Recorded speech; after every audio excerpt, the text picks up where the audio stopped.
Ils sont passionnés. Quand ils parlent de leur métier, ils ont les yeux qui brillent. C'est mon métier, ma passion. Bonjour, c'est Xavier pour Mon métier, ma passion, spécial saisonnier. Et là, je suis entouré d'arbres, surtout beaucoup d'arbres, énormément d'arbres. On n'est pas très loin de Bazouges-la-Pérouse. Puis on est au parc Les Grands Chênes et Isidore et Alexandre sont saisonniers ici pour un accrobranche très grand. J'ai l'impression que ça prend un espace énorme. Ils vont nous raconter ça.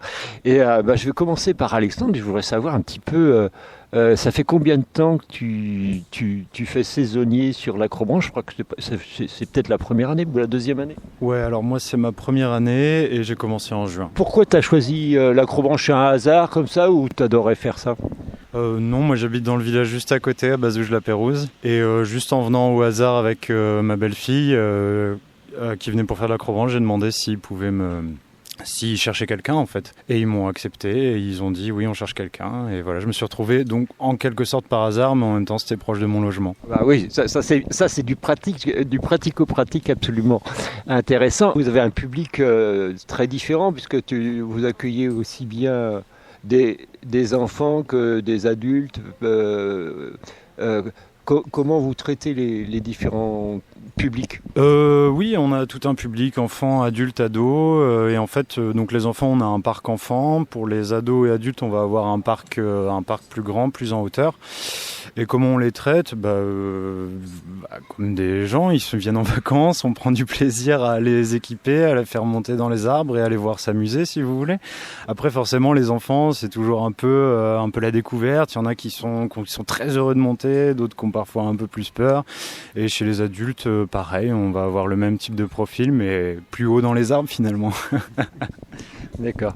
Et Isidore, toi, c'est la première année que tu fais saisonnier? Oui, tout à fait. Ouais. Pourquoi tu as choisi l'accrobranche? Là aussi, c'est un hasard pour toi? Ouais, c'était pas mal un hasard. En fait, ce qui s'est passé, c'est qu'ils étaient en recherche de personnel et en fait, ils habitent pas très loin de chez moi. Du coup, j'ai rencontré Xavier et Noémie et du coup, ils avaient besoin de personnel et puis du coup, je me suis retrouvé à venir pour travailler ici, un peu comme ça, par le hasard. C'est ton premier boulot ou tu as déjà bossé avant? Premier boulot, avant c'était juste des stages comme ça.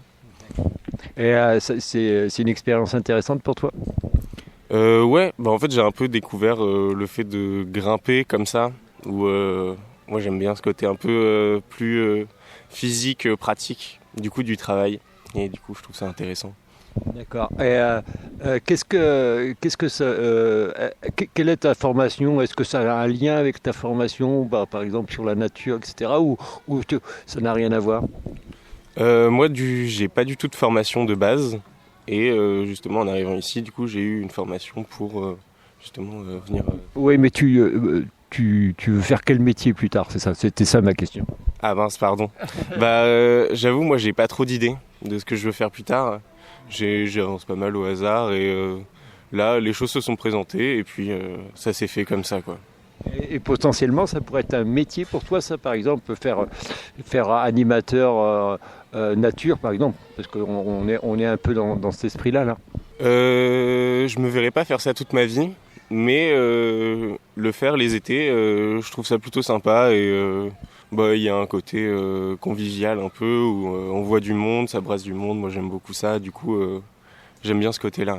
Alors peut-être un de vous deux, vous avez peut-être une ou deux anecdotes à me raconter sur ce qui se passe de temps en temps, quelque chose d'un peu drôle ou d'un peu tragique, comique, j'ai envie de dire, parce que j'imagine quand même qu'il y a quand même beaucoup de gens qui ont peur du vide, quoi, et puis qui essayent de transcender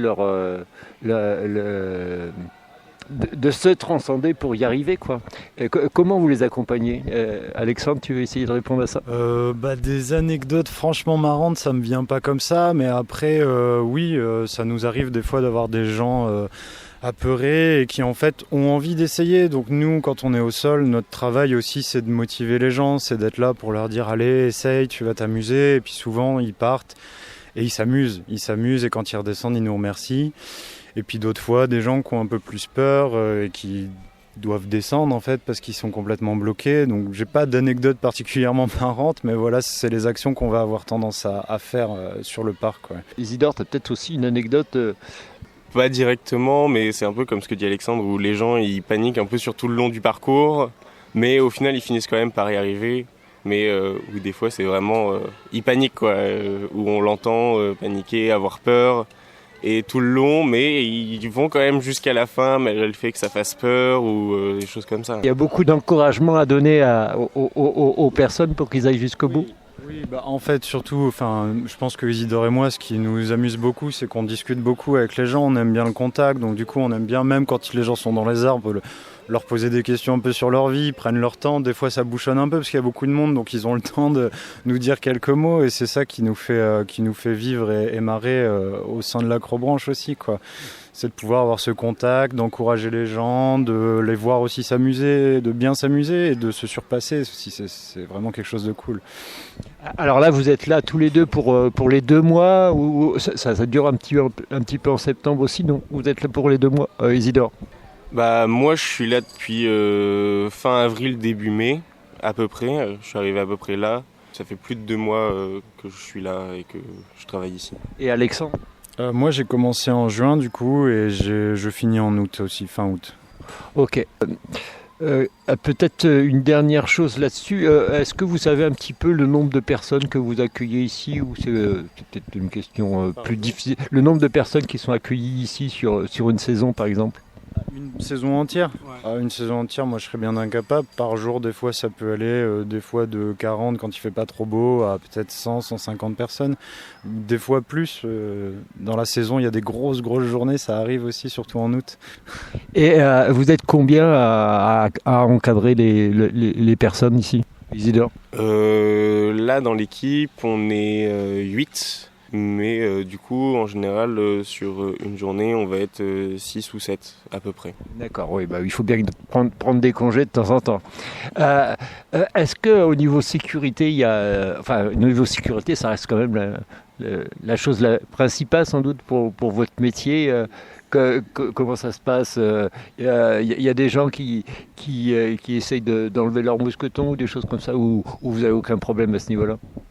Oui, ça arrive un peu tous les jours. La plupart du temps, c'est de l'inadvertance, c'est jamais volontaire. Les gens enlèvent les 2 mousquetons sans faire exprès, parce qu'ici, on n'a pas de ligne de vie sur ce parc-là, donc c'est 2 mousquetons enlevés un par un et à raccrocher un par un. Et du coup, oui, ça arrive que par inadvertance, ils l'enlèvent. Nous, on est là pour surveiller ça aussi, parce qu'on veut vraiment que tout se passe très très bien, que les gens ne tombent pas ou ne se fassent pas mal.